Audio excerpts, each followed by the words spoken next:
Chers amis internautes, bonjour et merci de nous retrouver dans ce nouveau numéro de Groupe Plan. Nous sommes avec Antoine Guédou, il est président du parti Grande Solidarité Républicaine. Il nous parlera de l'actualité de son parti, la présidentielle 2021 et bien d'autres sujets seront abordés dans cette émission. Je suis avec Arnaud Doumarou, comme d'habitude, du site d'information Le Portail pour l'animation de cette émission. Arnaud, bonjour. Bonjour, cher ami Koshimo. Bonjour, monsieur le président Antoine Guédou.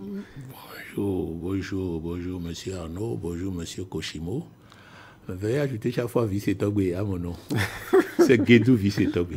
Antoine Guédou Vice-Togwe. Voilà. Ok. Alors, nous allons tout de suite entrer dans le vif du sujet et commencer par parler du retrait de votre parti, Grande Solidarité Républicaine, de la mouvance. Qu'est-ce qui s'est réellement passé? Non, mais vous savez, nous avons des tests. Dans ces tests-là, il y a les objectifs et notre déclaration de principe. C'est deux points importants. Et le ministère de l'Intérieur, en acceptant le test en son entièreté, a accepté de façon irréversible ces deux points-là, nos déclarations de principe et nos objectifs. Et donc, nos objectifs cadrent bien avec les discussions préliminaires que nous avons eues avec les envoyés du candidat Talon avant de nous engager. Lorsque ces objectifs sont violés, autrement dit, lorsque ces discussions préliminaires sont violées, c'est que les objectifs aussi sont violés et nous ne pouvons pas accepter ça. Néanmoins, nous sommes restés pendant 4 ans et demi à espérer un changement, à manifester notre mécontentement par des opinions dissidentes. Malgré ça, rien n'a changé.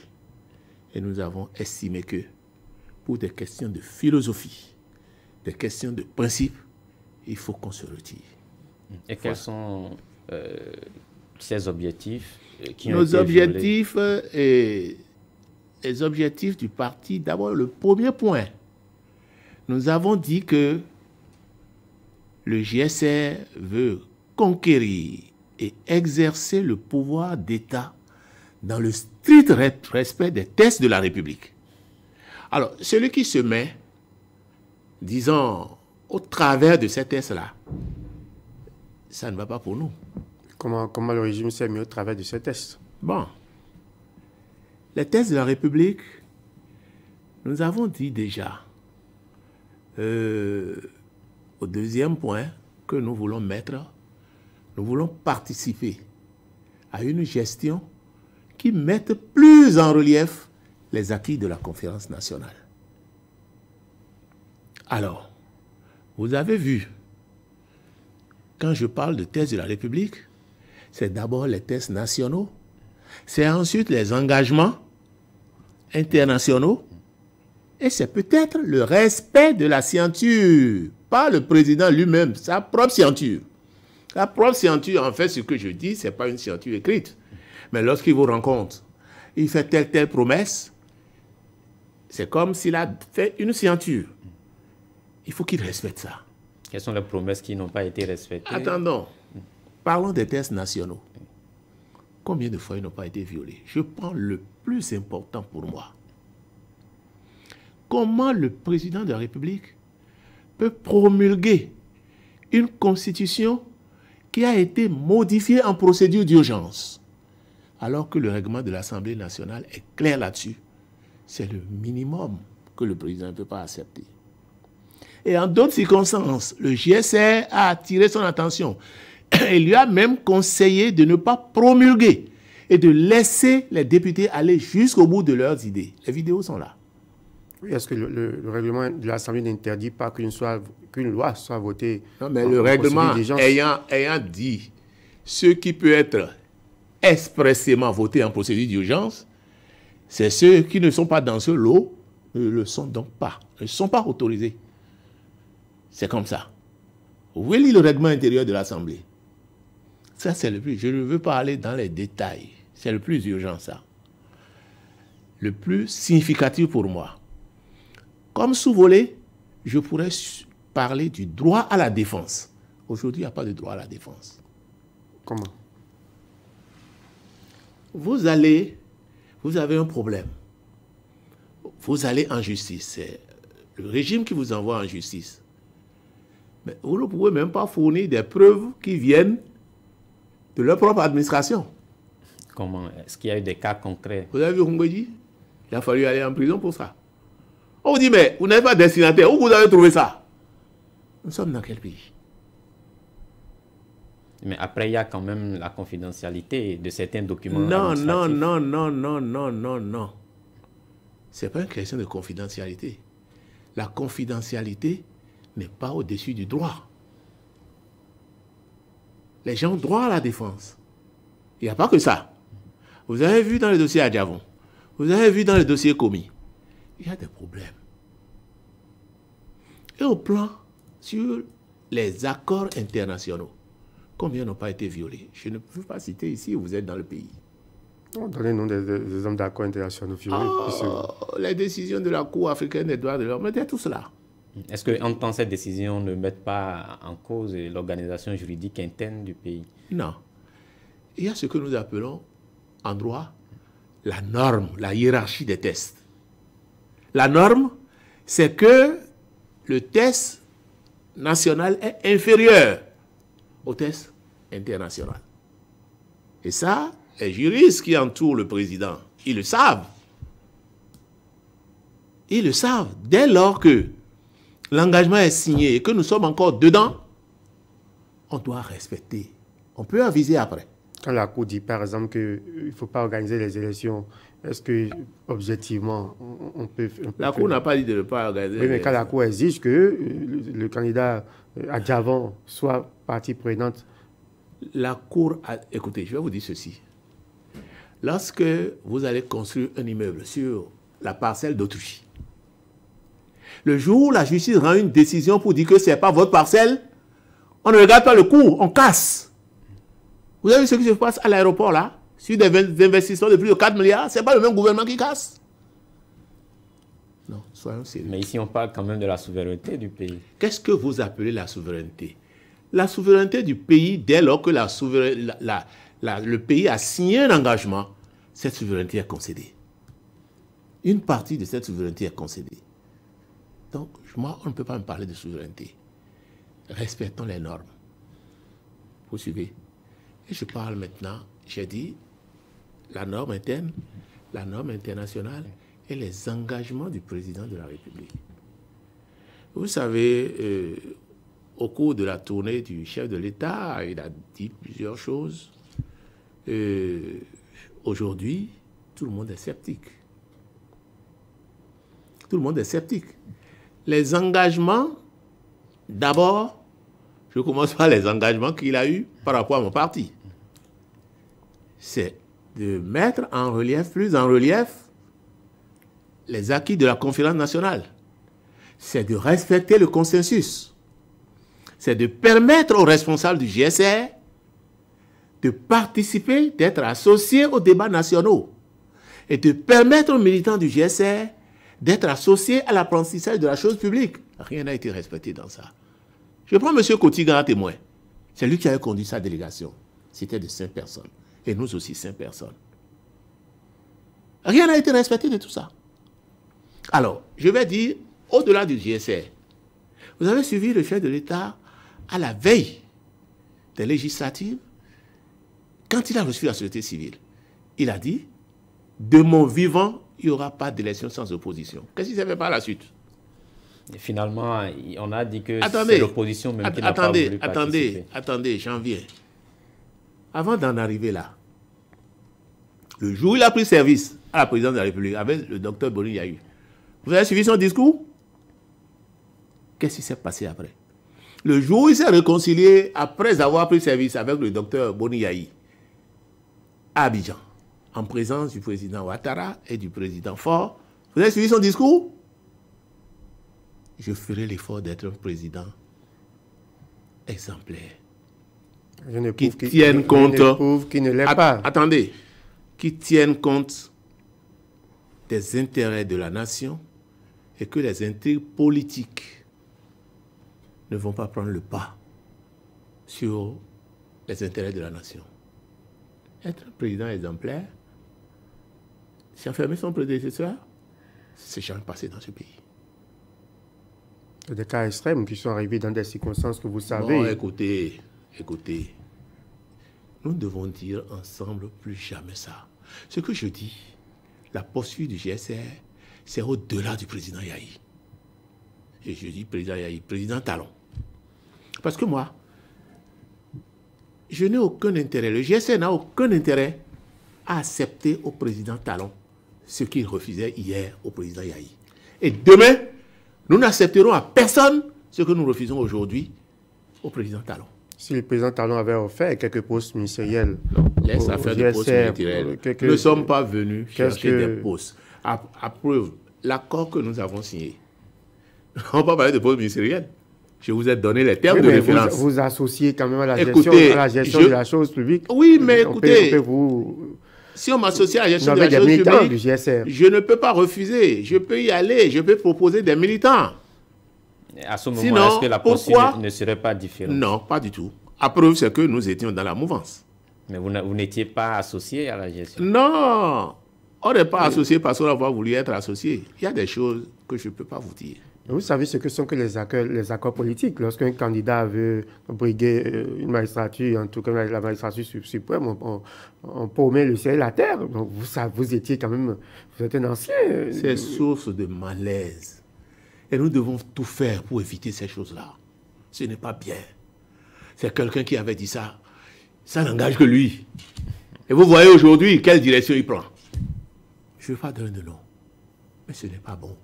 Je suis de ceux qui pensent que un intellectuel est condamnable lorsque, une fois en politique, il oublie qu'il a été à l'école.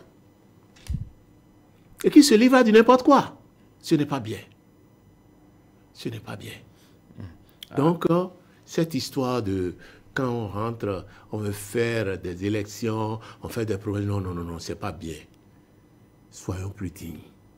Et c'est la dignité que nous devons viser. Ne suivons pas les mauvais exemples. Ne donnons pas les mauvais exemples. Voilà. Vous êtes vous avez dit tout à l'heure, je n'ai pas fini, et vous disiez, vous avez posé une question là, que j'ai retenue rapidement, et je disais que j'en viens, mais bon, je l'ai oublié encore, on peut continuer, ça peut venir. Vous êtes retiré de la mouvance présidentielle, Bien mais sûr. après vous avez exprimé la volonté de participer aux élections communales. Vous êtes engagé dans le processus. Quelques semaines après, vous êtes retiré encore. Qu'est-ce qui s'est passé? Là encore, nous avons expliqué nos raisons. Nous nous sommes engagés, d'abord un peu surpris, parce qu'avant cette communale-là, tous les partis politiques pouvaient choisir les localités où ils veulent développer leur leadership et compétir.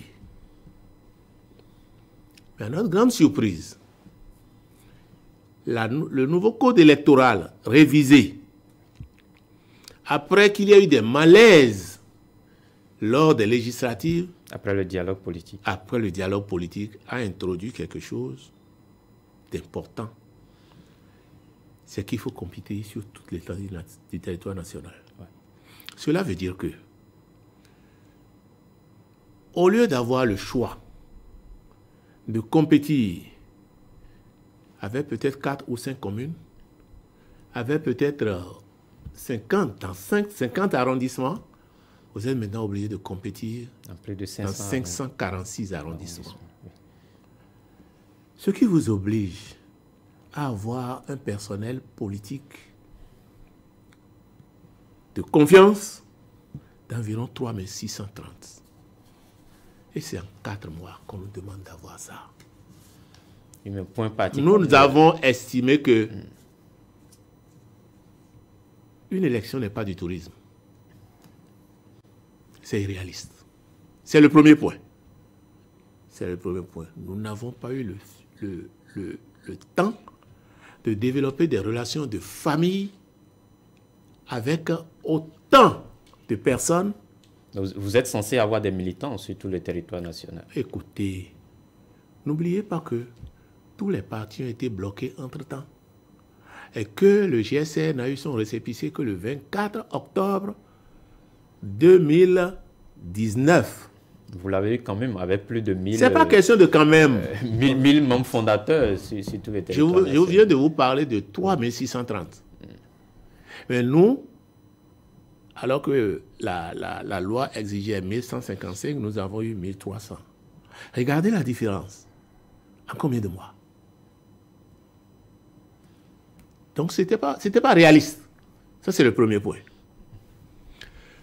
Le deuxième point, déjà sur le terrain,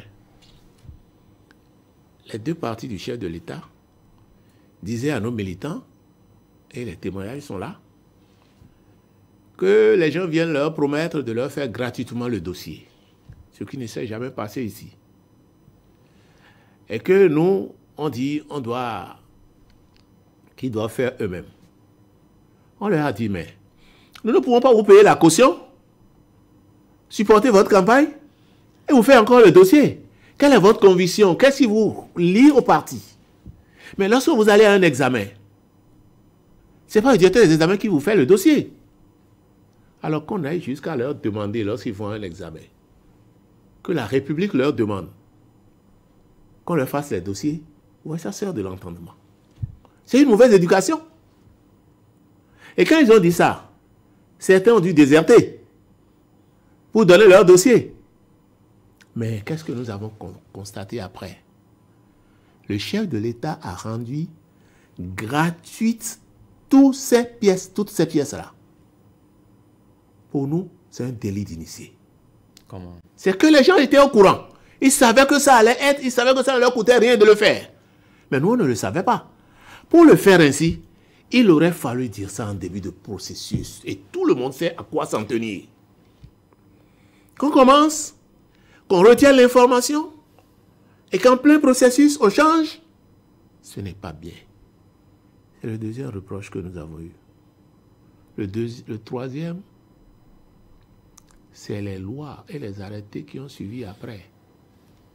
Quand on dit par exemple pour aller voter, on peut prendre carte d'identité, on peut prendre permis, alors qu'il y a une loi sur la LEPI qui dit que c'est la carte LEPI qui est reconnue, je pense qu'aucun arrêté ne doit venir déroger à la loi. Il aurait fallu réintroduire une loi à l'Assemblée pour modifier. Face à tout ça là, nous avons estimé que nous ne pouvons pas rester dans ce pari à crabe. Nous nous sommes retirés. Parce qu'au GSR, nous voulons être dignes. Nous avons une charte d'éthique. Nous voulons garder notre éthique. Et pourtant, vous avez soutenu le bloc républicain pour le compte des élections communales. Écoutez, le soutien au bloc républicain, cela va sans dire. En fait, c'est la même chose que je vous dis. Nous sommes contre les alliances contre nature. Nous étions au moment des faits dans la mouvance. Vous suivez? Ce n'est pas parce que nous n'avons pas été candidats que nous allons refuser à nos militants d'accomplir leur devoir de vote, leur devoir citoyen. C'est un mauvais exemple, une mauvaise éducation. Nous avons dit, nous irons voter, mais rester dans la famille. Rester dans la mouvance. Et dans la famille, ceux qui semblent être plus proches de nous, c'est le bloc républicain. Je dis plus proche de nous parce que, apparemment, quoique parfois ils sont terrassés, il y a moins de dégâts là-bas. Vous voulez dire qu'il y a des dégâts du côté de l'Union progressiste? Écoutez, si vous le dites, je vous en laisse la responsabilité. Mais je dis, je constate qu'il y a de moins de dégâts là-bas. Il y a des gens un peu plus propres et que, je ne dis pas qu'ils sont propres, et que ceux-là, on peut s'associer à eux sans beaucoup se souiller. C'est ce que nous avions dit en son temps. Donc, je me résume en disant que c'est commandé par le fait que nous étions dans la mouvance et nous n'avons pas le droit de faire autre chose que la mouvance tant que nous n'aurons pas prononcé notre retrait. Si vous estimez que le processus est biaisé, si vous estimez qu'il y a eu beaucoup de dénis d'initiés, tout ça, pourquoi alors donner votre caution pour un tel scrutin en soutenant le bloc républicain? Écoutez, faites la part des choses. un test, lorsqu'il est en vigueur, quand bien même c'est illégal, il demeure applicable. Vous comprenez ce que je dis?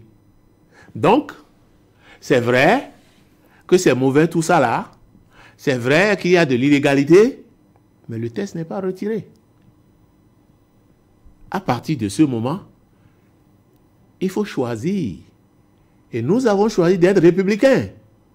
Le républicain, c'est celui qui respecte les thèses de la République, c'est celui qui défend les libertés. Nous n'avons pas voulu nous écarter de ça. Je vous remercie. Si vous avez autre chose à dire, je vous écoute. Si vous étiez donné de... C'est pas parce que le bouilleur avait couru un temps d'aller, un temps, le GRCR étant un petit parti, est-ce que vous aviez, au cours de vos échanges... Vous parlez comme le chef de l'État. Est-ce que vous avez pensé... La notion de petit parti, c'est vous qui connaissez son contenu. Est-ce que petit parti, c'est les partis riches ou c'est les partis moyennement riches? Oui, je ne sais pas ce que vous mettez dans petit parti. Dans la logique de la réforme 17, il faut les grands ensembles. Est-ce que vous avez pensé, vous fusionner en Qu'est-ce que vous appelez grands ensembles? La réforme du système partisan ne résume pas la création du parti à la fusion. Il y a des gens, excusez-moi, qui peuvent être paresseux. Ils disent, ah, toi tu as un peu, toi tu as un peu, toi tu as... Amen. C'est la solution de facilité, ça. Mais il y a des gens qui vont dire, nous préférons souffrir et défendre une philosophie. Mais regardez tous les partis qui sont dans les blocs là. Je prends l'exemple le plus patent. C'est le PSD d'Amonsou Bruno. Du président Amonsou Bruno. Ce parti est allé jusqu'à des organisations internationales de la social-démocratie. Est-ce que ce parti a des raisons de soutenir ce qui se passe aujourd'hui? Je vous pose la question. Pour faire de grands ensembles, pour assainir le paysage. Non, ce n'est pas une question de grands ensembles, c'est une question de philosophie.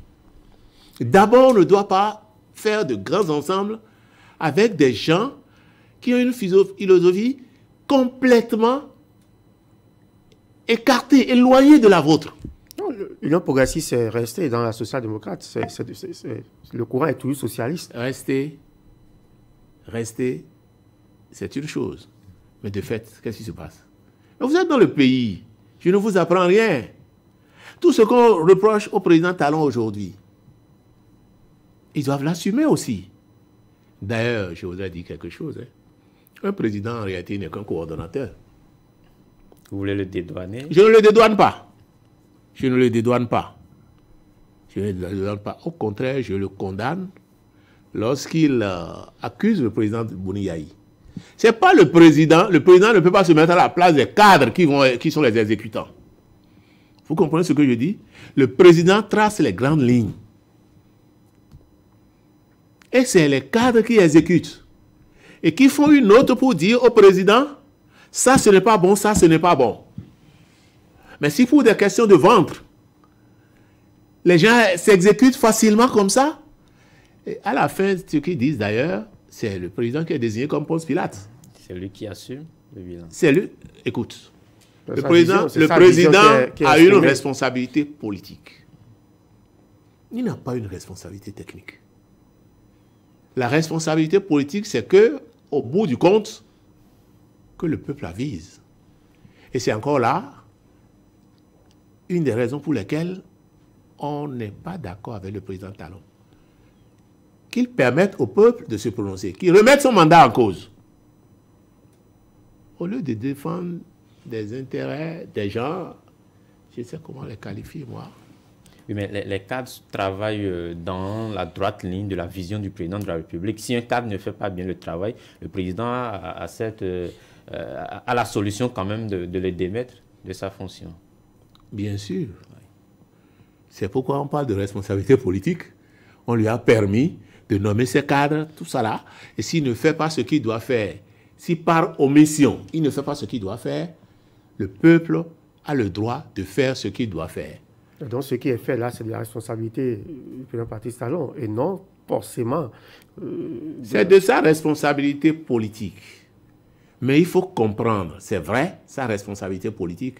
Et ce que ça lui coûte, c'est de l'effacer, comme on a effacé d'autres. Mais en réalité, il ne faut pas l'accuser que telle chose n'ait pas été bien faite. Je vous donne un exemple. Pendant la tournée du président, j'ai noté 4 choses et je prends une. Il dit, en parlant de la centrale de Mariagueta, 40 milliards du gâchis.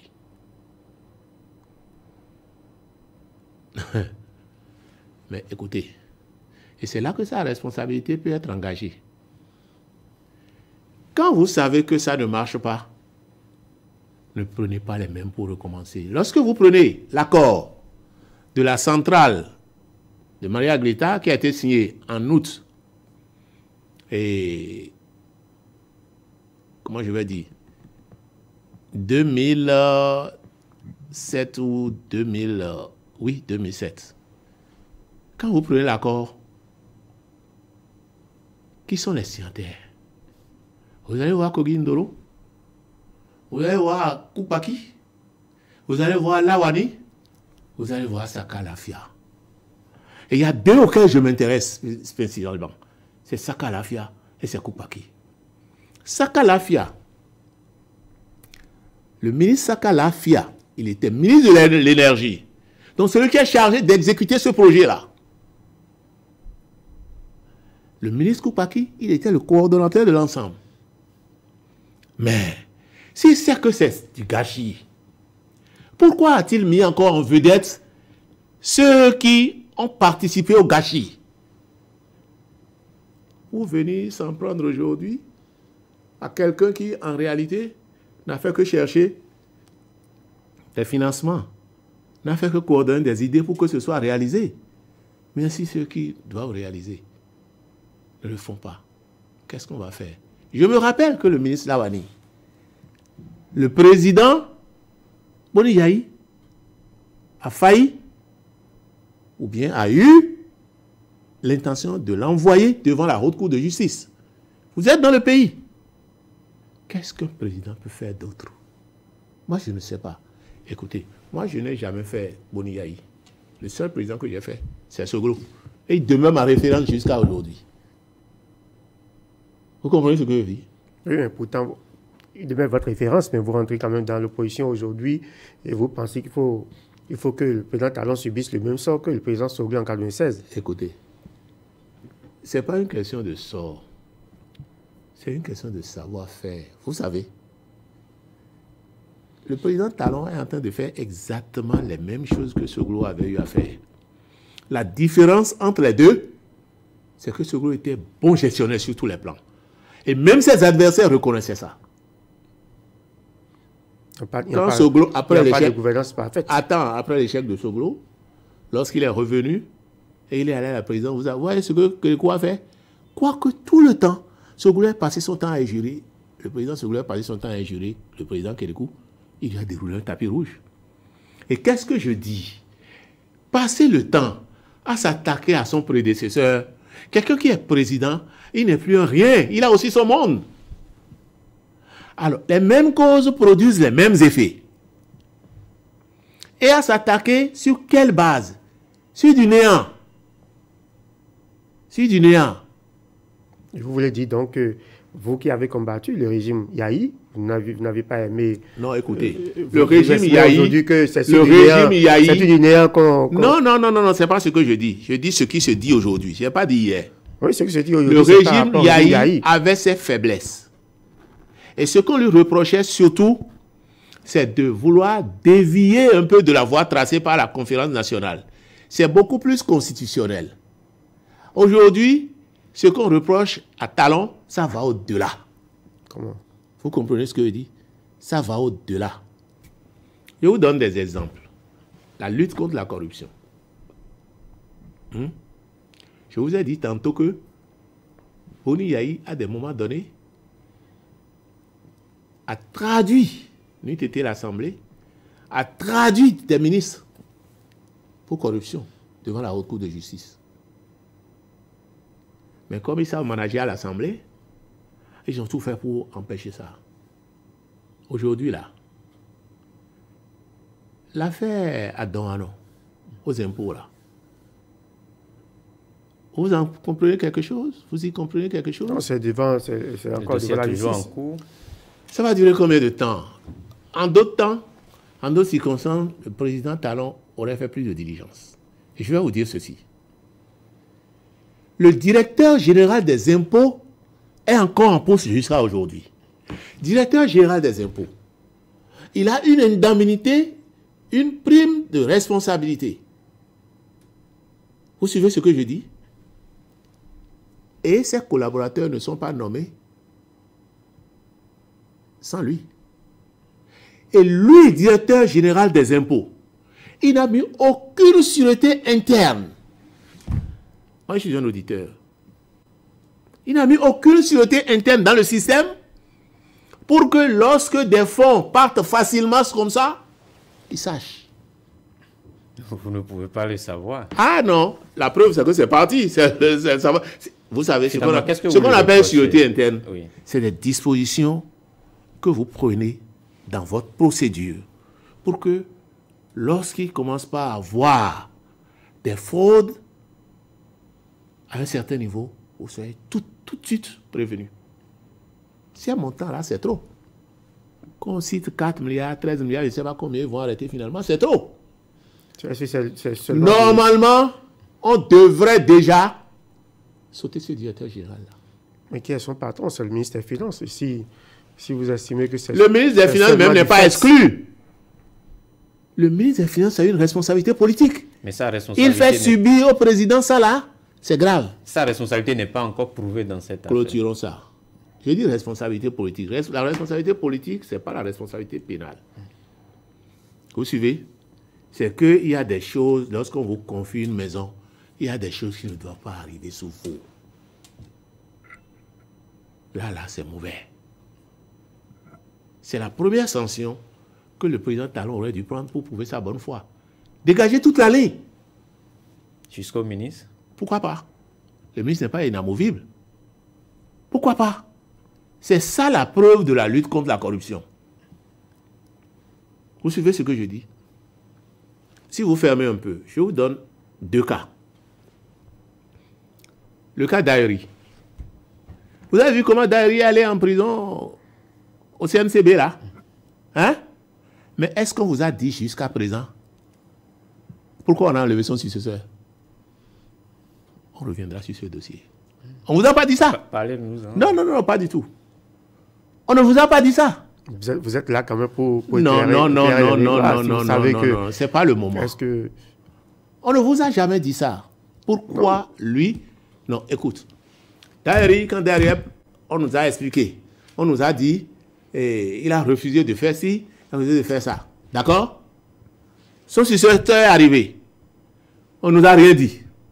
Une autre dame est venue le remplacer. On nous a dit, et c'est le ministre Romain qui connaît bien ces choses-là, elle refuse de suivre les ordres. Elle place des gens qui ne tiennent pas compte du budget des cadres. Mais pourquoi celui-là qui est au milieu, là, on n'a rien dit de lui? Ça suffit, ce que je vous ai dit là. Ça suffit, je ne vous dis pas plus de détails. On pourra revenir là-dessus. Je vous ai dit un cas, le temps passe. Je vous ai dit ça là. Deuxième cas, le cas Kounché. Dans le dossier Kounché, le Conseil des ministres a dit 2 choses qui ont retenu mon attention. On l'a imbibé dans le coton. Vous suivez? Et dans le coton, qu'est-ce qu'on reproche? On dit qu'ils ont payé des primes. Fantaisistes. Deuxièmement, on dit ils surévaluent les engrais. Je m'arrête à ces 2-là. Mais dites-moi, c'est le ministre des Finances qui paie les primes ou le ministre du Développement rural? Mais il est l'ordonnateur? Non, attendez, il n'est pas l'ordonnateur du budget du développement rural. Mais ça, c'est la première chose. Attendez, suivez-moi jusqu'au bout.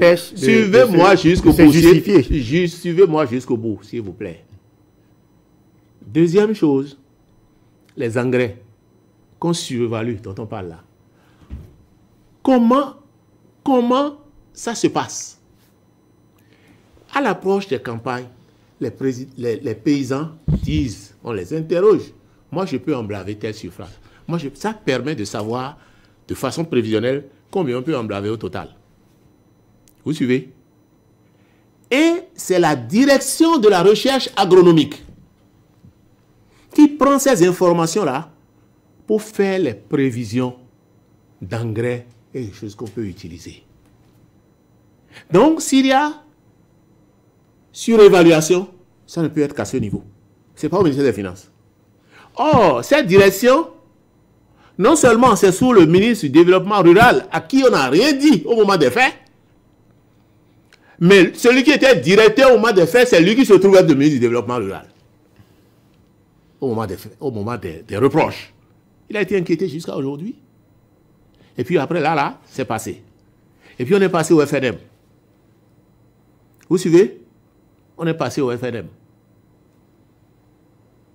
Au FNM, on lui reproche des choses. Mais la loi dit que lorsque vous finissez, vous devez avoir un quitus de la Cour des comptes. Disons de la Chambre des comptes dans le temps. Aujourd'hui, on a parlé de la mise en place d'une Chambre des comptes. Mais c'est une attribution de la Chambre des comptes. Mais le type a eu le quitus. Mais on dit après, non, malgré ce quitus-là, ceci, cela. Quelle est l'autorité de la Chambre des comptes dans tout ça? Mieux. J'admets que ce qu'ils disent là, c'est vrai. Mais l'autorité qui a donné le quitus n'a pas été inquiétée. Au moins pour complicité. Non, c'est des faits quand vous voulez dire que Kwame Couty est propre dans tout. Je n'ai pas dit qu'il est propre. Je n'ai pas dit qu'il est propre. Lorsque vous relevez... Je n'ai pas dit qu'il est propre. Je relève les faits de corruption évoqués dans la lutte contre la corruption. Et les faits qui font que je ne suis pas d'accord par moment avec le président. Et on a vu d'autres collaborateurs du président qui ont été sautés de leur poste, qui ont été même emprisonnés. Le cas de Modeste Toboula et du ministre de la décentralisation qui a été sauté de son poste. Oh oui, bon, écoutez, sauter de son poste avec Toboula, c'est ce qu'il aurait fallu faire. Mais est-ce que ce n'est pas qu'on saute le ministre, qu'on saute le ministre, c'est ce qu'il aurait fallu faire. Il a une responsabilité politique. Ça, c'est bien fait. Est-ce que ça ne prouve pas la bonne foi du président? Non, écoutez, je dis, c'est des détails, ça. Il y a des choses plus graves. Pourquoi vous voulez vous accrocher aux détails? Hein? Non. Pour le préfet, Toboula, je ne sais pas ce qui s'est passé. Après, il a voyagé. D'aucuns disent aujourd'hui qu'il est à la présidence. Non. Je n'ai pas vérifié, je ne sais pas. Mais si c'est vrai. Il n'est pas à la présidence, il n'est pas à la présidence. Il a été relevé et puis il a été en prison. Après ça, il a les années sanitaires et puis il est revenu. Il est revenu, il paraît qu'à son retour, maintenant il est à la présidence. Je crois que les gens ne doivent pas rester sourds à ces choses-là. Dans un système normal de transparence, la service de communication de la présidence aurait démenti. Pour mettre chacun à l'aise. Lorsqu'ils ne démentissent pas, nous sommes obligés de croire à la rumeur. Parce qu'ils ont démenti des choses plus élémentaires. Oui, mais ça reste des rumeurs que Modeste Toboula n'est pas... Je dis, la faute, c'est l'absence de démenti. Je n'ai pas dit que c'est vrai. Vous n'allez pas répondre à tout ce qui passe comme rumeur. À longueur de journée, il y a tellement de rumeurs. Ça c'est important, ce n'est pas tout ce qui passe. Quand quelqu'un qui a été prisonnier avec des faits précis reprochés, est réintroduit après, on dit qu'il est réintroduit dans le système avec salaire mirobolant, il est nécessaire que le gouvernement se dédouane en faisant démentir. C'est une question d'orthodoxie. Je vous posais la question tout à l'heure, en 2016, le président Soglo est parti dans ces conditions-là, et vous avez regretté par la suite. Dans quelles conditions? Vous savez que... Ce que vous appelez... Ne comparez pas du tout les conditions du président Soglo aux conditions du président Talon. Si vous voulez, je vais vous donner les éléments. Lorsque le président Soglo prenait le pouvoir dans ce pays des mains de Kérékou, le taux de croissance était à -3. Sous Soglo, c'est passé à 6. Pareil aujourd'hui. Attends. Mais je veux comparer les deux données. Pourquoi vous devancez? Je fais une analyse statique et dynamique. Vous comprenez ce que je dis? Oui, oui. Allez-y. La Sonapra était à 12 milliards de pertes. Sous Soglo, c'est passé à 25 milliards de bénéfices. Tous les projets étaient suspendus en décaissement. Les centres de santé étaient fermés. Vous avez appris que des instituteurs sont allés voler, qu'ils m'excusent, cette corporation-là, tu as haricot au feu. C'est des choses qui sont passées dans ce pays. Cotonou s'appelait Cototrou. Vous êtes jeune. Vous n'avez pas l'histoire de ce pays. Et on vous dit des choses pour vous, je ne sais pas. Non, ce que nous disons, Soglo. Ça là, je dis, c'est Soglo. A essayé de redresser la pente. Je dis, c'est Soglo. Mais il a tout redressé. On l'a chassé du pouvoir. Il a tout redressé au point où, le jour où Kérékou l'a reçu au palais, il a dit, toutes les dettes que j'ai laissées au titre des organisations internationales, tout a été payé. Ça, c'est bon, ça. C'est Kérékou qui a dit ça. Moi, j'ai entendu. Vous suivez? Malgré ce tapis que Kérékou a dressé à Soglo, Soglo n'a pas cessé de l'injurier. Peut-être à raison, parce que ça lui faisait mal de travailler autant. Mais ce n'est pas bon.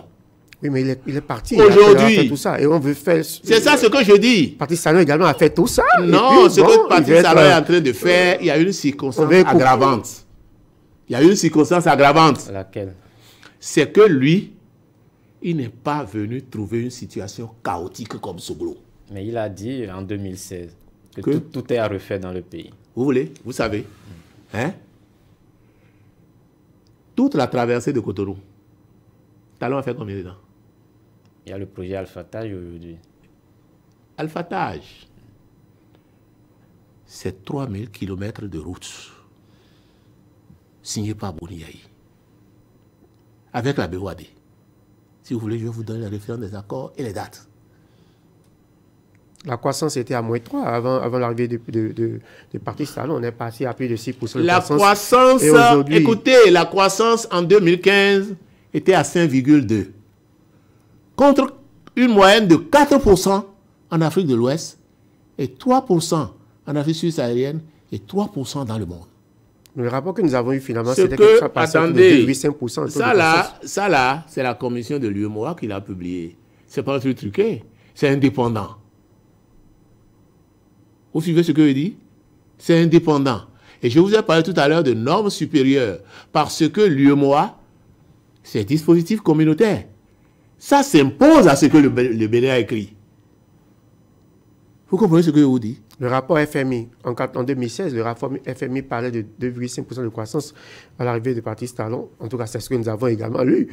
Et après, aujourd'hui, nous sommes passés à 6% sous Patrice Talon. Écoutez, passons tout ça là. Mais retenez, vous êtes journaliste, soyez aussi des journalistes d'investigation.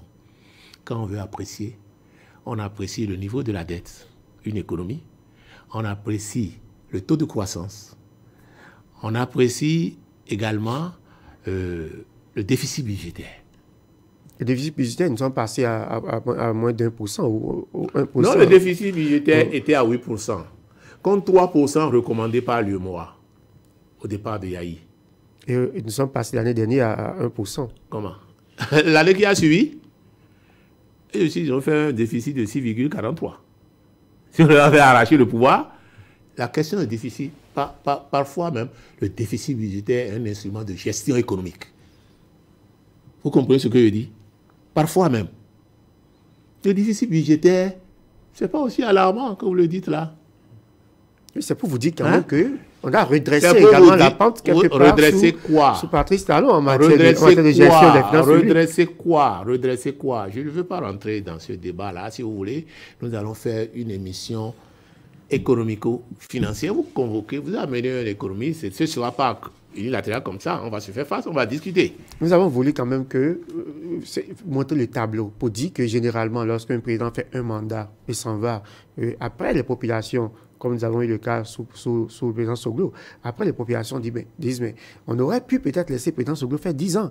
Aujourd'hui, Patrice Talon est en train de faire un mandat. Attendez, non, on aurait pu le laisser faire deux mandats. On aurait pu.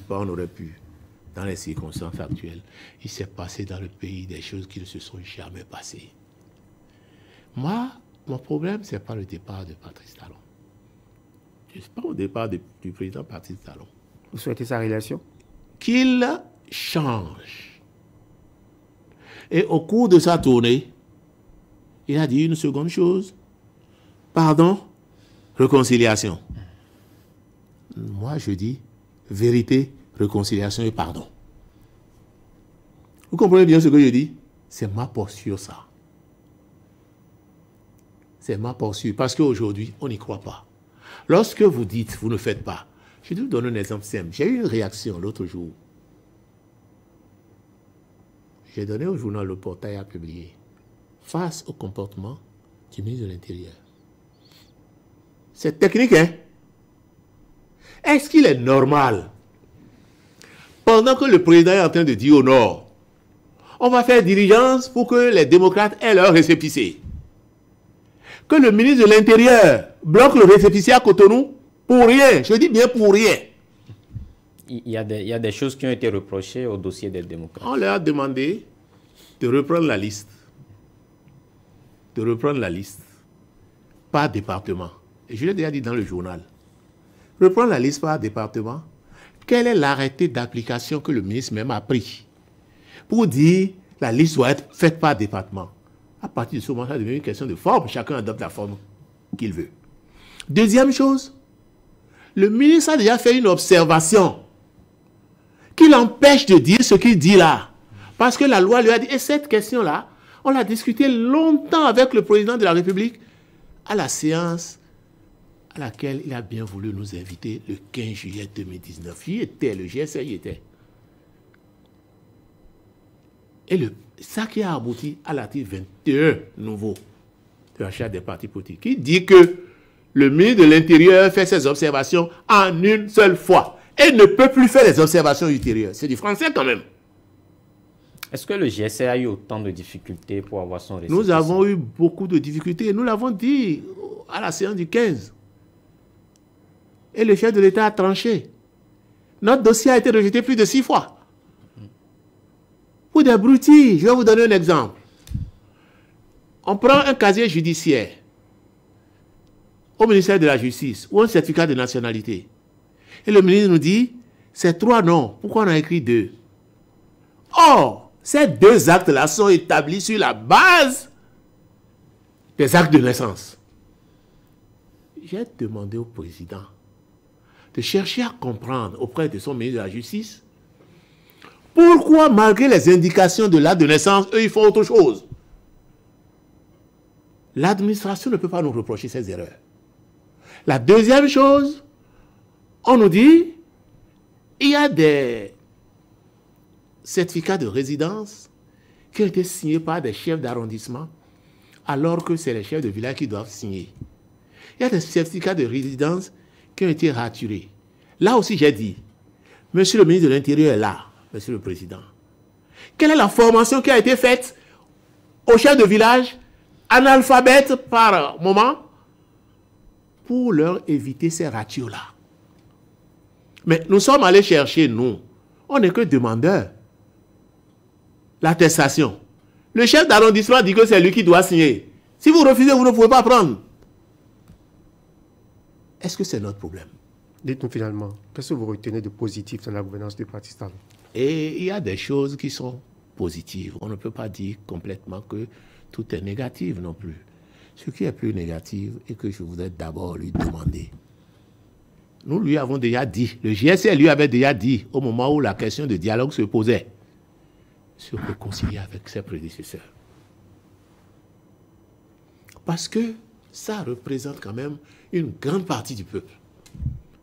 Au nom de la paix, on lui a dit de se réconcilier avec ses prédécesseurs. Il a exprimé sa bonne foi. Et de voir, qu'est-ce que tu dis comme ça? En quoi faisant? Il a dit à Tchaourou et à Parakou. Non, je dis déjà lors du dialogue politique. Vous comprenez ce que je dis? Lors du dialogue politique d'octobre 2019.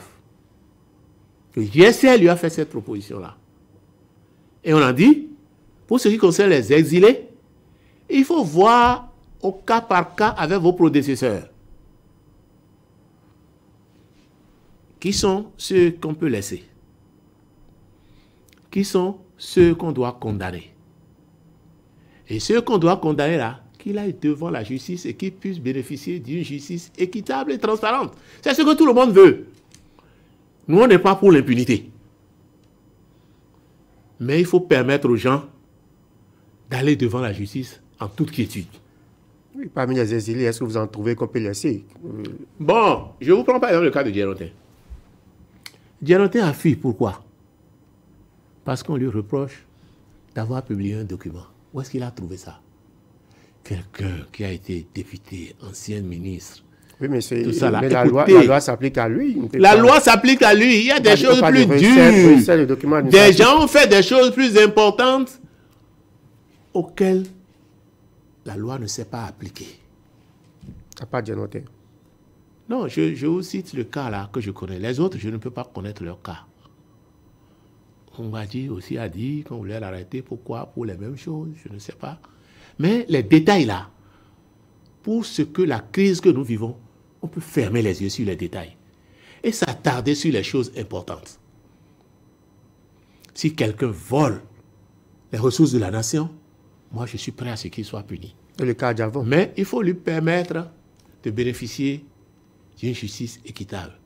Le cas d'avant, par exemple, c'est un des cas dont nous parlons. Il y a la décision de la Cour africaine des droits de l'homme. Le président ne peut pas aller au-delà. Soyons sérieux. Il ne peut pas aller au-delà. Peut-être on a dit, Adjavan fait ci, Adjavan fait ça, mais dès que la justice dit, ça s'impose à tout le monde. Président, dites alors ce qu'il y a de positif que vous retenez, oui, vous avez marqué. Ce que moi je trouve de positif, aujourd'hui là, oui. La question sécuritaire est positive. C'est une question positive. La propreté de la ville, c'est positif. J'ai même vu des camions de voirie, tout ça. Ça fait longtemps qu'on a vu ces choses-là. Moi, j'étais enfant quand je voyais ces choses-là. Après, je n'ai plus jamais vu ça. C'est des choses bien, je ne peux pas... Mais le reste, là, je ne peux pas dire ceci. Il y a eu aussi quelques réformes. La réforme des partis politiques, ça a failli être positif. Et finalement, aujourd'hui, c'est une négation. Comment failli? Être positif. Parce que quand vous prenez le test, la conception, c'est très bien. Et dans l'application. Quand vous prenez les idées qui ont... Récemment, on était à un colloque international avec le professeur Victor Tokpanou, qui était le rapporteur général du dialogue politique. Du dialogue politique. Parce qu'on voulait faire le bilan. Il a dit ce qui a présidé à la charte des partis politiques, c'est deux raisons. Il m'écoute, je le prends en témoin. Il dit la première raison, c'est qu'on est des partis véritablement nationaux. De grands partis, de grands ensembles. La deuxième raison, il faut aider les partis à se développer. Il faut l'aide publique. Vous suivez? Et ces deux raisons-là ont transparu dans la charte. Quand on dit on doit compétir sur toute l'étendue du territoire national, on doit avoir 10%, c'est qu'on veut de grands partis, que les gens travaillent partout. Et ce qui est positif dans ça là, c'est que ça favorise l'unité nationale. Même si vous êtes chef de parti du Sud, vous êtes obligé d'aller travailler avec les militants du Nord qui sont avec vous, pour avoir aussi des voix là-bas. Ça favorise l'unité nationale. En cela, c'est très bien. Mais le deuxième pilier, c'est le financement des partis politiques. C'est aujourd'hui une réalité également. Comment vous justifiez que pour un financement de 3 milliards pour l'année, maintenant, on nous a dit qu'on a payé les 50%. Et 1,5 milliard, c'est seulement les deux partis du chef de l'État qui ont reçu. Jusqu'à concurrent. La FCB a eu 100 millions. Ou 103. Selon les critères définis par la loi. Quels critères? Les critères étaient mauvais, justement. Les critères ont été orientés pour que tout se retrouve dans la poche de ces partis-là. 1,4 milliard. Mais la philosophie, c'est quoi? C'est aider les partis à se développer. Oui. Ce n'est pas ça? Les partis méritants. Non. On n'a pas ajouté, c'est vous qui ajoutez le mot méritant. Mais les critères, finalement, seront... Écoutez, les critères, c'est quoi? Les critères, c'est avoir des élus. Je dis, la loi même, elle est incohérente. Je vais vous dire pourquoi. Quand vous prenez l'article 5 de la loi, 5 ou 4, je ne sais plus, l'article dit les lignes budgétaires auxquelles l'aide s'applique. 5 lignes, dont la ligne élection. Vous trouvez normal que pour répartir, on affecte tout aux élections et qu'on laisse les autres lignes? Ça, c'est la première remarque. La deuxième remarque, à l'article 6, la loi définit les conditions d'éligibilité et a dit il faut avoir un siège national et des sièges départementaux. La loi dit il faut justifier de ressources propres. Il faut justifier de la régularité des réunions. C'est les 3 critères. Mais la loi n'a pas dit qu'il faut avoir des élus. Mais c'est la même loi qui Attends. Lorsqu'il y a cet article-là qui dit correctement les domaines de définition, tout le monde doit dire « Ah, moi je suis éligible parce que je remplis, moi je suis éligible ». Il n'y a plus aucun critère qu'on puisse définir pour écarter ceux qui sont éligibles. Mais c'est la même loi qui parle d'élus. Pour le faire, il aurait fallu dire à cet article-là « avoir des élus ». Mais pourquoi vous détachez cet article des autres dispositions? Comment? Simplement parce que c'est incohérent. Si vous dites que les gens sont éligibles, vous n'avez pas dit qu'ils doivent avoir des élus. Et que plus loin, vous dites finalement, il faut répartir avec les élus. Ça veut dire quoi? C'est de la gymnastique intellectuelle. C'est pas bien. Et c'est trop flagrant. Alors, vous comprenez? Nous sommes à quelques mois de la Si la loi était cohérente, si on a dit il faut avoir des élus, dans les conditions d'éligibilité, tout le monde aurait su à quoi s'en tenir. Mais on n'a pas dit ça. Et 1, 2, 3 pas. On dit il faut prendre tout le financement et donner seulement à ceux qui ont les élus. Sachant bien que les élus là, c'est les 2 partis, les 2 cartels siamois. La FCB aussi. Oh, la FCB. Pourquoi vous voulez prendre l'accessoire pour le principal? 103 millions. Sur 1 million, 103 millions sur 1 milliard 5. Du nombre d'élus qu'ils ont. Justement, c'est parce qu'on est conscient qu'ils n'en ont pas beaucoup. Alors, nous sommes à quelques mois de la présidentielle. Oui. Comment est-ce que vous vous organisez avec les partis d'opposition? Non, écoutez, on n'a pas de relation particulière avec les partis d'opposition, mais nous échangeons avec tous les partis. Hein? Mais, il faut l'avouer, nous sommes proches de l'opposition. Simplement parce que... L'opposition démocrate, bien l'opposition SCBE. Oh, l'opposition, c'est opposition. Mais le langage, moi j'ai vu monsieur Yarou, en des circonstances, il a tenu un langage d'opposition. Hein? J'ai vu par moment monsieur Hunkwe, quoi qu'il a tenu, par moment, un peu de gymnastique. Bon, c'est peut-être l'opposition constructive, comme les gens le disent. Mais nous sommes proches parce que cette philosophie-là est la nôtre. Tous ceux qui défendent les libertés, le droit, la justice, la répartition équitable de la richesse nationale, nous sommes avec eux. Vous avez un candidat déjà ou vous pensez... Nous n'avons pas décidé encore de cette question-là. Et nous n'avons même pas encore dit où nous sommes. Est-ce dans l'opposition? Est-ce au centre? Nous n'avons pas encore dit ça. Mais nous allons tenir un cadre de concertation nationale, c'est l'une de nos structures. Et c'est cette structure-là qui va orienter. Le bureau politique que je dirige fera des propositions. Si c'est validé, on ira dans ce sens. Le président de la République, vous pensez qu'il mérite un second mandat? Et je suis indifférent. Mais ce que je veux dire, à la lumière de ce qui a été fait là, il ne le mérite vraiment pas. D'ailleurs, lui-même, il n'avait pas demandé au départ. Je souhaiterais avoir un président qui respecte sa ceinture et qui fait honneur à la nation au vu de la communauté internationale. En cela, je dis que ce n'est pas bon. Les circonstances même de sa proclamation de foi ce sont des circonstances aggravantes. En plein serment. C'est grave. Et devant la presse internationale. Mais après, il aurait voulu que cette profession de foi soit insérée dans la Constitution, ce qui n'a pas été fait. Après, il a dit, bon, cette question de mandat unique est désormais du passé. Après, il a visé. Bon, est-ce que vous trouvez que c'est normal? Lorsque vous avez une conviction, hein, vous avez une conviction, c'est vraiment une conviction. Dès que vous avez la première occasion, vous réalisez votre conviction. Il a une assemblée monocolore depuis longtemps. Et la Constitution a été révisée, même en procédure d'urgence. Il a eu l'occasion de mettre ça dedans. Il n'a pas mis. C'est une fausse conviction. Vous comprenez ce que je dis? Il ne doit pas mettre ça sur le compte des autres. Je me rappelle, vous disiez entre-temps que des gens refusaient d'aller aux élections. Enfin, ça, c'est ce que le gouvernement a dit. Non, c'est ce que vous me posez cette question-là. J'ai dit, je reviens là-dessus. Ah oui. Hein? Je vais vous donner des exemples précis pour vous démontrer que c'est faux. Et en la matière, je donne 2. Savez-vous que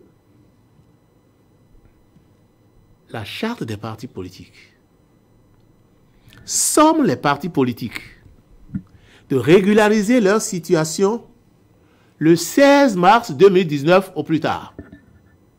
D'accord? Et s'ils régularisaient, ils auront leur certificat de conformité. Mais savez-vous que les dossiers des législatives ont été clôturés par la Sénat le 28 février? Je vous demande. Oui, mais après, il y a eu la décision de la Cour constitutionnelle qui a demandé à ce que des partis justifient de la régularisation ceux qui veulent aller aux élections. Et il y a eu l'intervention du certificat de conformité, vous vous rappelez à l'époque. Non, c'est avant, c'est pas après. C'est avant. On a dit, les dossiers que vous allez prendre là, il faut le certificat de conformité. Logiquement, il faut laisser les gens épuiser le délai de conformité avant de clôturer les dossiers. Là, déjà, il y a un problème. Deuxièmement, le fameux quitus fiscal. J'ai une expérience propre. J'ai un ami qui devrait être candidat sur la liste de l'opposition, qui est allé aux impôts. On lui a calculé plus d'impôts qu'il ne faut. Malgré ça, il a payé. Il a dit, je ne dois pas. Ça là, c'est pas moi. Mais pour aller aux élections, il a payé. Je ne vais pas citer son nom ici. Vous savez qu'il n'a pas eu le quitus? Et 3 mois après les élections, il m'a dit, Antoine, amène-moi aux impôts, je vais réclamer mon quitus. On est allé. Le jour-là, le garde-corps du directeur des impôts a failli nous frapper.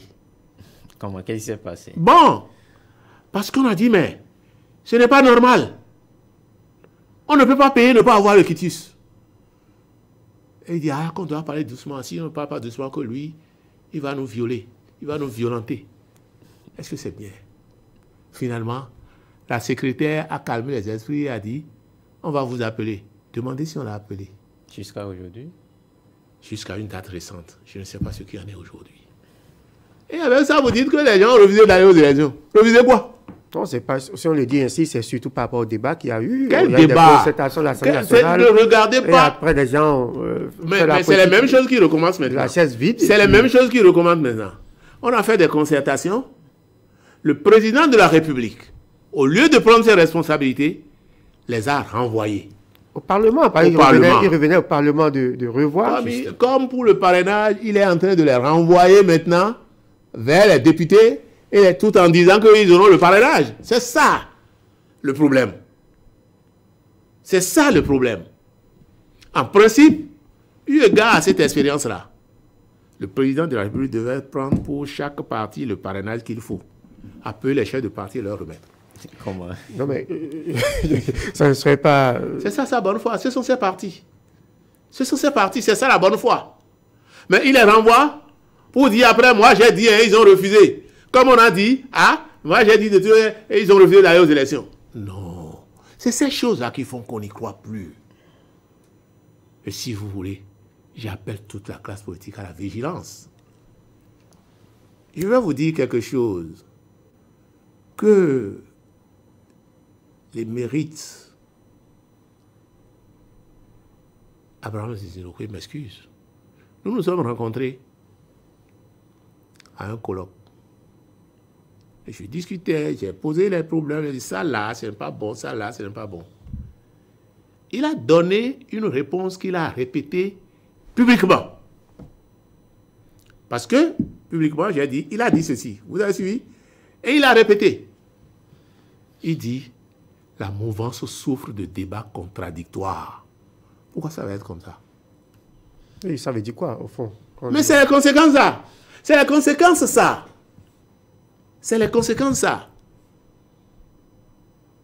Je viens de voir autre chose l'autre jour. On a arrêté, suspendant le deuxième secrétaire national. Jean-Michel Abimbola. Voilà. Pourvu qu'il n'y ait pas d'inamovible dans ce milieu. Qu'on soit capable de suspendre aussi d'autres aussi. Vous appréciez la suspension du ministre Abimbola J'ai dit pourvu que... la décision. J'ai dit pourvu que. Autrement, je dis j'apprécie, mais si c'est les tests qu'il a violés, si c'est c'est bien cette rigueur, mais vous comprenez ce que je dis? Comme c'est déjà fait comme ça veut dire quand je dis que d'autres personnes ne soient pas inamovibles, prenez le cas de l'Afrique du Sud. Mandela a bien construit son parti. Aujourd'hui, le président n'est pas fort. Hein? Le parti peut démettre le président. Mais ce que nous vivons ici, là, non mais, ça sort de l'entendement. Oui, c'est pour ça que nous avons mis les maires. Et puis désormais, on sait que les maires... Vous avez désigné les maires. C'est pour ça que vous avez désigné les maires. Non, c'est pour ça. Bon, je vous le concède.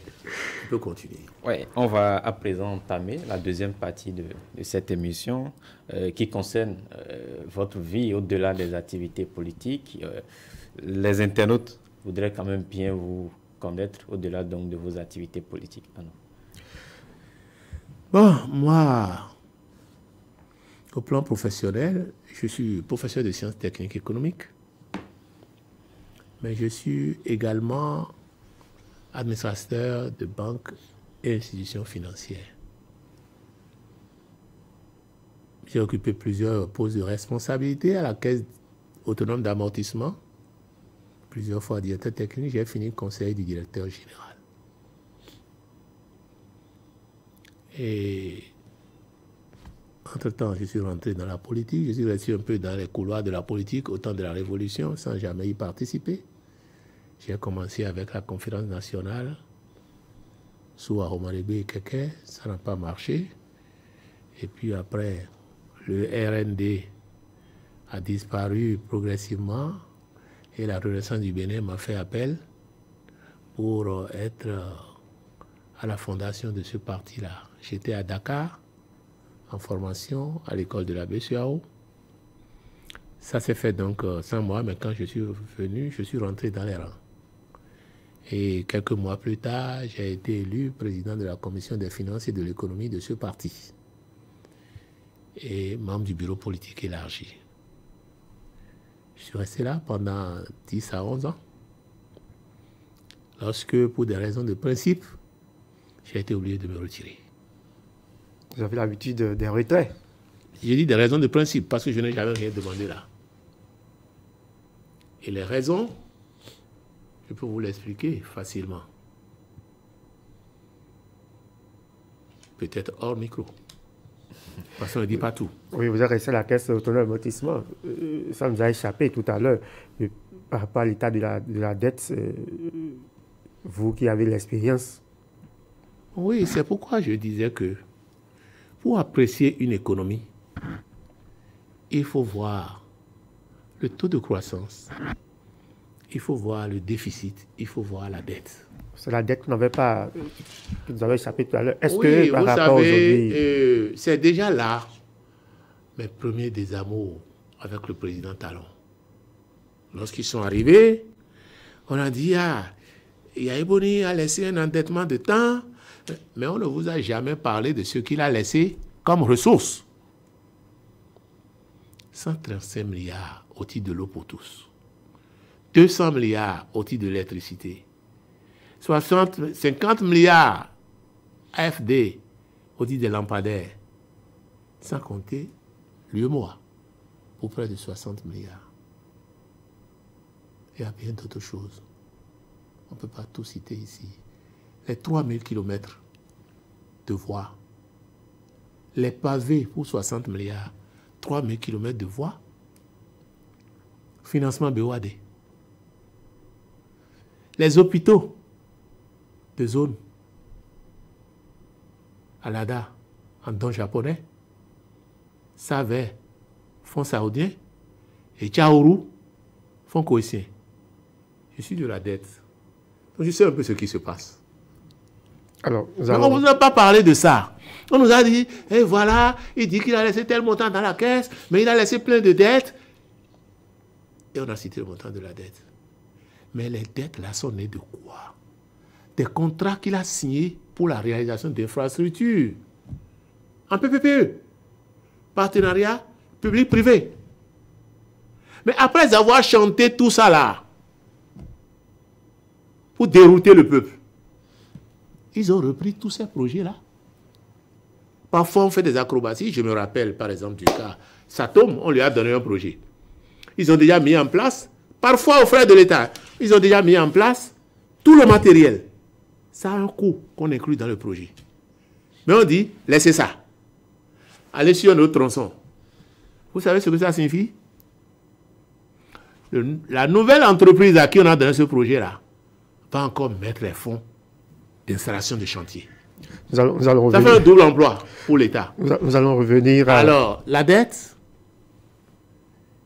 c'était l'UEMOA. L'UEMOA, c'est notre communauté. Les normes communautaires, les dispositifs prudentiels de l'UEMOA, vous pouvez aller à 70% du PIB pour votre dette. Si vous n'avez pas crevé ce plafond-là, c'est toléré. Aujourd'hui, le Bénin est en dessous. Attendez, n'allez pas vite en besogne. Au moment où on parlait de trop d'endettement pour Yaïboni, le Bénin était à 41%. Largement au-dessous de 70%. On a dit tout ça. Pire, au cours d'une émission, j'ai entendu Ordel Aladati, quand on parlait de surendettement, dire la dette, ce n'est pas le problème. C'est ce qu'on en a fait qui est le problème. Ah, mais il savait ça hier. Il savait ça hier. Ce n'est pas bien. Aujourd'hui, le Bénin, est-ce que le Bénin est toujours... Je vous dis, oui. 41% en 2016, quand il prenait le pouvoir. Un an plus tard, en 2017, le taux est venu à 54%. Une différence de 13 points. C'est beaucoup. 2 ans plus tard, le taux est venu à 56% en 2018. Vraiment, c'était 2017, après c'était 2018. Je voudrais m'en arrêter là. Et je n'accuse personne parce que tous ces taux-là sont en dessous du taux admis par la norme communautaire. Mais par contre, là où j'accuse, c'est la mauvaise foi. Le président a dit hier à Ouessé qu'on ne prête qu'aux riches sur la question de la crainte de surendettement du Bénin. Il a répondu qu'on ne prête qu'aux riches. Mais surendettement, il y a des choses que je ne souhaiterais pas dire ici. On ne prête qu'aux riches. Donc le Bénin était riche depuis, le Bénin n'a jamais prêté. Le Bénin était riche depuis, non? Non, lui-même, il peut voir le flux de capitaux chaque année. Disons la conférence nationale jusqu'à son exercice pour savoir que le monde n'est pas arrivé par lui. Le Bénin a toujours prêté. Monsieur, ce qu'on leur demande, c'est de ne pas exagérer. Monsieur Antoine Guédou, M. Togbé. Oui. Voilà, on revenait un peu plus à vous quand on a fait cette incursion, ce retour-là, en parenthèse, un peu pour aller un peu plus sur la question de la dette rapidement. Mais nous reviendrons encore à vous, pour savoir à côté, en tout cas en termes de vie, ce que vous aimez manger en famille. Vous savez, les matins, je ne prends que 50 francs de bouillie et un peu de biscuit ou pâté 50 francs. Donc, le coût, le matin pour moi, c'est 100 francs. Parce que je n'aime pas vivre au-dessus de mes moyens. Vous comprenez? Le midi, moi je passe pratiquement toute la journée au siège de mon parti. Donc, il y a un petit frigo là, où ma femme met du manger. Je n'aime pas beaucoup la viande, mais j'aime poisson et fromage, avec des légumes. Ce qui est recommandé pour mon âge. Et les soirs, c'est une boule d'acassa. Vous voyez que moi-même, je ne suis pas cher. Je ne suis pas cher au point d'aller chercher de l'argent en politique. J'ai 5 enfants qui sont tous cadres dans l'administration. Cadre 1. C'est eux qui me complètent encore ma pension. Sinon, je suis à une petite pension. 250 000 en principe. Il a fallu que j'aie la décoration de chevalier de l'Ordre national du Bénin pour qu'on me complète 18 000. Donc, il y a eu un petit revenu. Et je ramène toutes mes dépenses dans ce revenu-là. Vos enfants ont tous des cadres de l'administration. Ça veut dire que l'État vous a bien entretenu. Non, écoutez, je vais vous dire ceci. Vous pouvez aller chercher complètement en arrière. Dans mon parcours, j'ai des principes. Mais j'ai eu la chance d'être à la caisse autonome d'amortissement. Et je suis allé à la caisse autonome d'amortissement par hasard. Si vous voulez, je vais vous en conter un peu l'histoire. J'étais dans l'enseignement, parce que quand j'ai terminé, j'ai été affecté dans l'enseignement. J'ai commencé par le lycée Koulibaly, avant d'aller à l'ENA, à Caravi, sous le professeur Olo. Et puis après, j'ai fait quelques temps à l'université d'Abomey. Alors, quand j'étais dans l'enseignement, là, j'avais des élèves au lycée Koulibaly. Et, bon, ils ont aimé ma façon de dispenser les cours. Ils sont allés demander à leur papa de prendre contact avec moi pour que je sois leur répétiteur. C'était Feu Villon Guézo, paix à son âme. Je suis parti et j'étais leur répétiteur. Mais la même chose a fait que j'avais écrit un livre en 1986 intitulé Mon guide de CAP. Après, j'ai écrit le livre de comptabilité. Après, j'ai écrit ITC, Initiation à la technique comptable. Et c'est au cours d'une interview que le ministre Antonio m'a repéré. En fait, la chance que j'avais eue en ce moment-là, j'avais travaillé avec quelques Algériens, experts comptables, qui étaient recrutés au Centre national de formation comptable, qui devraient concevoir le plan comptable national. Ça a fait que j'ai eu beaucoup plus d'expérience en la matière par rapport à mes collègues. J'ai décidé d'écrire un livre pour vulgariser mon expérience. C'est celui qui vous a conduit finalement à la caisse? Attendez, je vous en parle. J'ai dit par hasard. Ce livre-là, j'étais en train de l'exposer à la télévision quand le ministre des Finances, Antonio, m'a vu. Il m'a envoyé son attaché de presse. Il dit que le ministre veut me voir. Qu'est-ce que j'ai à faire avec celui-là? Je ne le connaissais ni d'Ève ni d'Adam. Je suis parti et voici ce qu'il m'a dit. Il m'a dit, le directeur du Centre national de formation comptable a décoré, le président m'a demandé de le changer. Si vous êtes d'accord, je vous mets. J'ai dit, oui, monsieur le ministre, je suis d'accord. Puis j'avais déjà travaillé avec eux. Il a envoyé alors à mon ministre, je ne veux pas appeler son nom, un dossier pour qu'on me détache.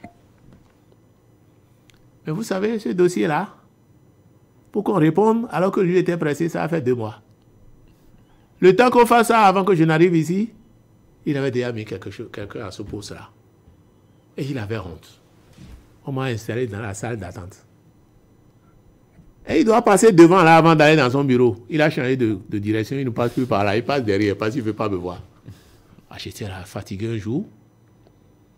À la fin d'un cours, d'une répétition, j'ai dit au président de l'Assemblée nationale, M. Villon Guézo, Mais moi, j'étais dans l'enseignement, je n'avais que 12 heures par semaine.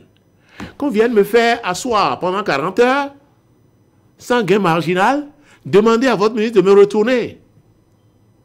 C'est de là qu'il a appelé, pour lui donner des instructions, pour lui dire, si tu ne lui trouves pas autre chose, retourne-le dans les 48 heures. Et c'est après ça que le ministre m'a appelé. En ce moment-là, il y avait des problèmes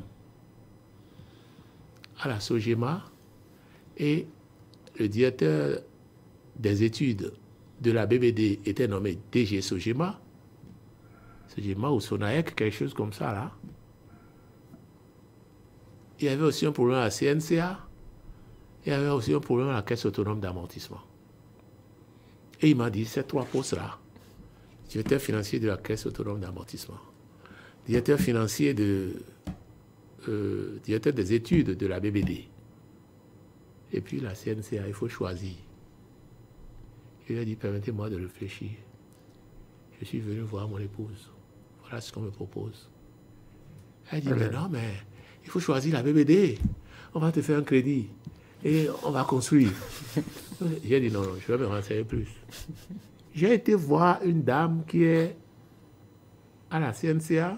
J'ai été voir également une dame qui sont des promotionnaires, qui est à la Caisse autonome d'amortissement. Et j'ai eu toutes les conditions.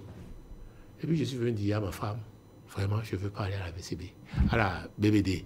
Leur situation financière n'est pas bonne. CNCA non plus. Je vais à la Caisse autonome d'amortissement. Surtout que c'est un prolongement du trésor public. Je suis toujours dans l'administration. Votre femme est donc votre confidente? Absolument. La femme doit être la première confidente de son épouse, de son époux du moins. Donc je suis retiré du haut ministre. Je veux aller à la CA. C'est comme ça que j'ai atterri à la CA. Avec tous les problèmes qui ont découlé après, mais j'ai réussi à maîtriser le volant. Voilà. Un peu. Alors, finalement, il faut dire que dans votre vie active, vous avez une vie modeste et simple. Très, très modeste. Vos enfants, qu'est-ce qu'ils pensent de vos activités politiques? Ah, vous savez, les enfants, je leur ai souvent dit de ne pas rentrer dedans. Je les ai éduqués, ils sont à leur pause, ils ont qu'à s'occuper de leur pause. Moi, je ne veux pas vieillir, donc je continue mes activités. C'est ce que je leur dis simplement, de ne pas rentrer dedans. Et je ne leur demande pas de rentrer dans mon parti.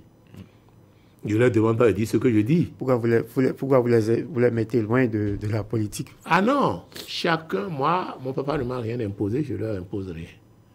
Chacun choisit. Il peut choisir d'aller au BR, il peut choisir d'aller à l'UP. C'est leur choix. C'est leur choix. Mais moi, je fais la politique et je ne veux pas rester dans ça. Ma dignité ne me permet pas de rester dans ces milieux-là. Voilà. Est-ce qu'il y en a parmi eux qui expriment déjà cette ambition de se retrouver au cœur de la politique? Globalement, ils ont tous refusé. Ils ont tous refusé alors. Celui que je prédestinais en ça, c'est celui qui est en France. Il est expert en sciences des données. Lui, il dit, papa, jamais. D'ailleurs, déjà ici, là, quand il a eu le bac, je lui ai dit, va faire la science juridique. Je veux que tu sois en robe noire, magistrat. Il dit, ah bon? Toi, tu veux celui qui va t'arrêter les gens, c'est pas moi. Et il a continué de me tenir tête. Quand je parle de politique, il dit, non, que lui ne veut pas ces choses-là. Donc, en fait, je n'ai pas de succession dans cette affaire-là. Mais je veux leur laisser une image propre. C'est mon souci. Quand il vous arrive de quitter Cotonou pour un peu vous retirer quelque part, où est-ce que vous allez très souvent? Dans mon village, Zakpota. D'abord, j'aime beaucoup ma commune. Zakpota. Ensuite, j'ai aimé Zakpota par le fait que j'aime beaucoup ma famille. J'aime beaucoup la tradition. Moi, je vais au village, je danse, hein. Tu me fais gangan, je vais danser. Tu me fais bon, je vais danser. Tu me fais zinli, je vais danser. Je suis parmi les miens, sans chose là, sans état d'âme. Voilà. Par contre, ce que je n'aime pas, c'est les bois de nuit. Parce que c'est des zones dangereuses. Je n'aime pas ces choses-là. Si j'ai envie de danser, je mets mon woofer dans mon salon. j'ai assis quelque part dedans, j'attends. Quand ma femme passe, je l'attends, vous dites, bon, écoute, on danse un peu, et ça s'arrête là, pas plus. Alors, tout à l'heure, vous avez dit que le président Soglo est resté votre... ma référence fidèle. Votre référence, et au-delà de lui, est-ce qu'il y a d'autres personnalités politiques qui vous inspirent au Bénin? Bon, celui qui m'inspire aujourd'hui, c'est Yahi Boni. Yahi Boni, sur le plan du travail, de l'honnêteté, de l'amour pour son prochain, parfait. Ce qu'on lui a reproché tout le temps, c'est le manque d'organisation et parfois les dérives à la violation des décisions de la conférence nationale. Mais lui, il est moins audacieux que Talon. Quand vous commencez par en parler, il recule. Le président Talon ne recule pas. Même à coup de fusil. Et c'est ça qui est mauvais. Il n'écoute pas son peuple. Il n'écoute pas son peuple. Mais il a dit, lorsqu'il arrive, qu'on lui explique les problèmes et qu'on lui fasse des propositions. Mais est-ce que tu vas le voir? Je lui rappelle, s'il m'écoute, que le 15 octobre, non, le 15 juillet 2019, après notre entretien, j'ai demandé à avoir un rendez-vous. Ne serait-ce que pour aller lui dire ce qu'on lui reproche de vive voix. Parce qu'en ce moment-là, on ne pouvait pas dire comme on est en train de le dire aujourd'hui. On est dans le système. On n'a jamais obtenu le rendez-vous. Il m'a confié à quelqu'un qui serait son assistant. Jamais j'ai appelé. Non. Monsieur Biotchane, pareil. Oh, Biotchane, on se connaissait dans d'autres cercles. C'est lui qui a fait que moi, finalement, j'ai été vers Talon. Sinon, au départ, nous avons fait une réunion à Boycon et l'organe compétent a défini des critères, a remis les critères au bureau national pour lui demander de sélectionner 8 personnes et de transmettre la liste au bureau politique pour sélection. Et quand on a fait la liste au niveau du bureau politique, on a eu Talon premier et vous connaissez les circonstances.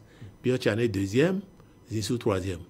Nous avons estimé qu'il faut retourner vers la base et expliquer. La base a dit laissez tomber Zissou. Nous avons laissé tomber Zissou. Vous suivez? Et quand nous sommes revenus ici, on attendait appliquer le dernier critère, les 2 derniers critères, c'est-à-dire connaître le programme de chaque candidat et ensuite savoir ce que les militants vont gagner à faire cette affaire-là. Malheureusement, on n'a pas pu rencontrer le président. On a rencontré le président Biotchane qui nous a reçus pendant près de 30 minutes. On n'a pas pu rencontrer le président Talon. À ce prix, on ne pouvait pas décanter la situation pour savoir qui est premier, on va le soutenir. Et nous avons dit à la veille du premier tour, votez votre conscience rigoureusement entre ces 2 personnes. Donc, il y a une partie qui est allée vers Biotchane, une partie qui est allée vers Talon, et au second tour, c'est Biotchane qui nous a convaincus qu'il faut aller vers Talon, parce qu'il nous a dit, Talon a renoncé à toutes ses dettes nées des décisions de justice. Mais par la suite, on le voit. Monsieur Antoine Guédou Vissé-Togbe, nous sommes à la fin de cette émission. Qu'est-ce que vous avez à dire pour conclure? Ce que je voudrais dire, je l'ai déjà dit une fois. Et je dis déjà que le président Talon ne fait rien pour qu'on comprenne qu'il veut vraiment changer par rapport au discours qu'il tient sur le terrain actuellement. Quand son ministre de l'Intérieur se comporte de ces manières et il ne le ramène pas à l'ordre malgré la loi, alors que c'est lui qui va dire tout à l'heure, force doit rester à la loi, ce n'est pas bien. Deuxièmement, je voudrais qu'on se dise la vérité avant de se réconcilier et de pardonner. Bon, il y a d'autres choses. Je l'exhorte au changement, au respect de sa ceinture surtout, de ses engagements. Et à se comporter en père de tous. Il ne le fait pas. Il est élu pour diriger une nation et non une partie de la nation. Ce n'est pas bien. Et vous savez, nous on dit généralement chez nous, lorsque ceux qui dirigent perdent la honte, ceux qui exécutent perdent le respect. Je vous remercie. Alors, chers amis internautes, merci de nous avoir suivis. Nous avons reçu pour vous Antoine Guédou Vissé-Togbe. Il est président du parti La Grande Solidarité Républicaine. Il a été avec nous pour faire le tour de l'actualité socio-politique. Merci d'avoir été là et à la prochaine.